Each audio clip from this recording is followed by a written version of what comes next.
Crates sealed for decades have turned up everything from World War-era propaganda hidden under Argentina's Supreme Court to a head-measuring device stashed behind a bookshelf in Buenos Aires. Others held mysterious machines used during the Cold War, time capsules with belongings from people who never made it out of Auschwitz, and a 2,000-year-old computer.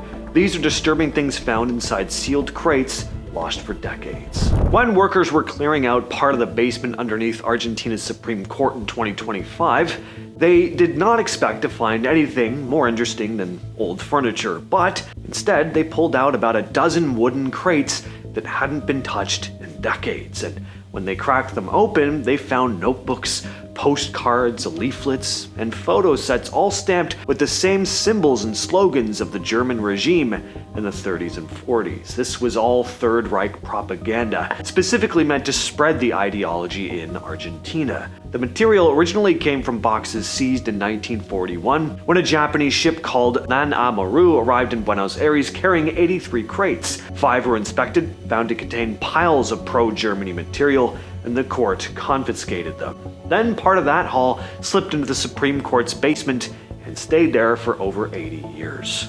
Around the same time Argentina was dealing with the crates in the Supreme Court, police found another stash, this time inside a regular house in Buenos Aires. No joke, investigators found a hidden room behind a bookshelf. Classic.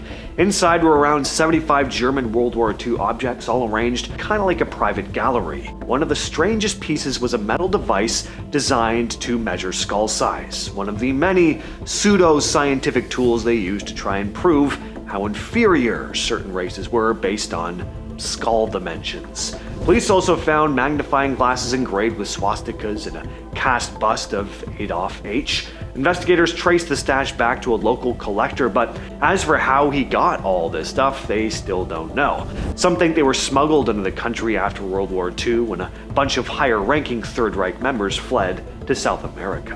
When staff at the National Cryptologic Museum started cleaning out an old National Security Agency storage warehouse, they were not expecting to find what they did. The warehouse had rows of government crates that had been sitting there long enough to literally fall apart.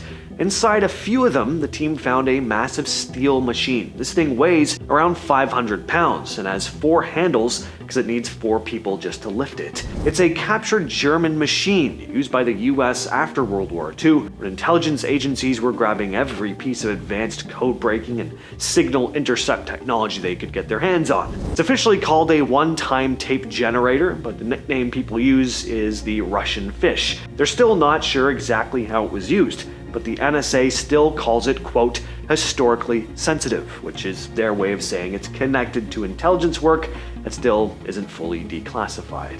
In 2016, researchers at the Polish Academy of Sciences were going through storage rooms connected to archaeological work done decades earlier. And that's when they found over 16,000 personal items from people at Auschwitz, all packed away in cardboard boxes.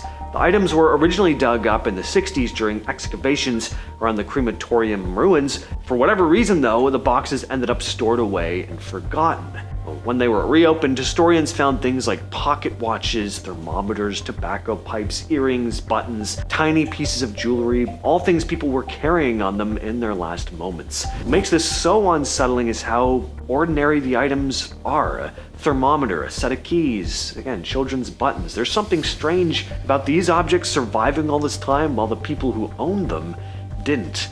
But museum workers said the rediscovery helped fill in the gaps of personal stories they otherwise just had no way to tell.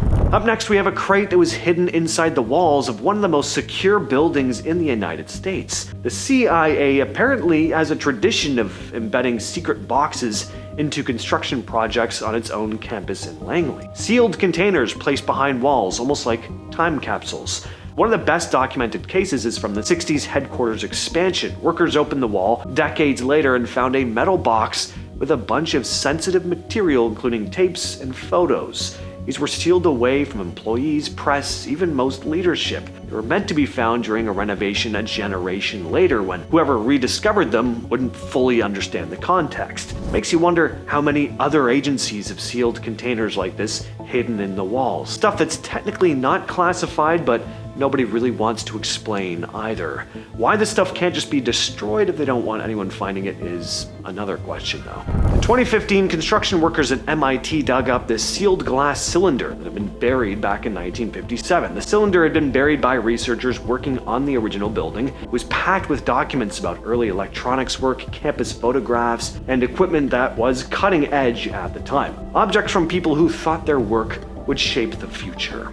The capsule came out of the ground nearly 60 years later. Everything looked small and fragile. The pages had browned slightly, handwriting was fading, and materials that once seemed futuristic now looked almost primitive. And I don't know, there's just something eerie about opening this glass tube full of messages that nobody alive remembers burying.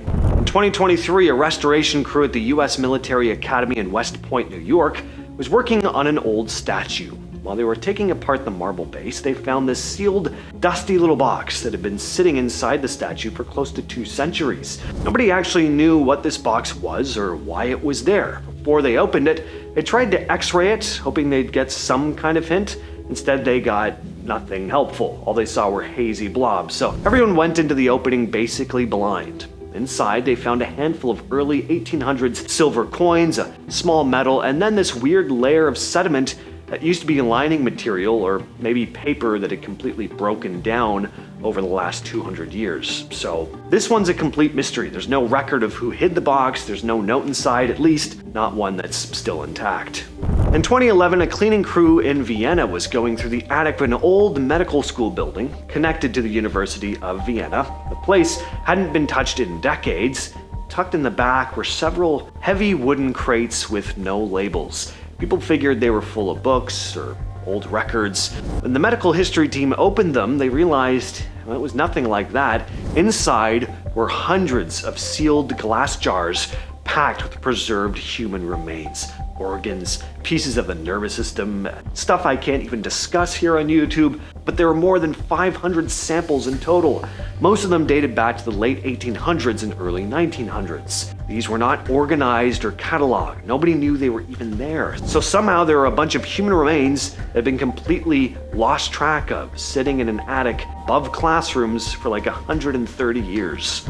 Over the last decade, the US Fish and Wildlife Service started checking old storage areas at the National Wildlife Property Repository in Colorado. As they went through the sealed crates sitting in the back, they found something nobody had fully accounted for: a massive pile of illegal wildlife products that have been taken from smugglers over the past 25 years. They opened crate after crate and found raw elephant tusks, carved ivory sculptures, trinkets, and rhino horns. When they added it all up, there were about 6 tons of elephant ivory alone. Most of the crates hadn't been logged properly. They were just stacked in storage and left there. It wasn't until someone finally went through the place that they realized how much had built up.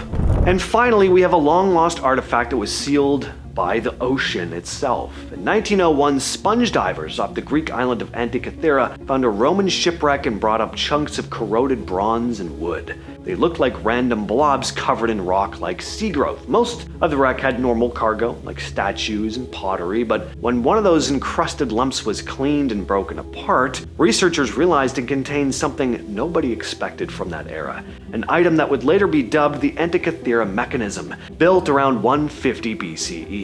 It had dozens of tiny bronze gears. Whatever it was highly advanced for the time. Turns out they would have used this thing for stuff like tracking the movements of the sun and moon and predicting eclipses. It's often called the first known analog computer, and the really insane part is that nothing close to this design shows up again for over 1,000 years. So when I say this thing was advanced and ahead of its time, I really mean it. It would kind of be like finding a radio built in the medieval era locked up in some castle dungeon. All that said, that's been the video for today. I'll catch you, yes, you specifically, in the next one.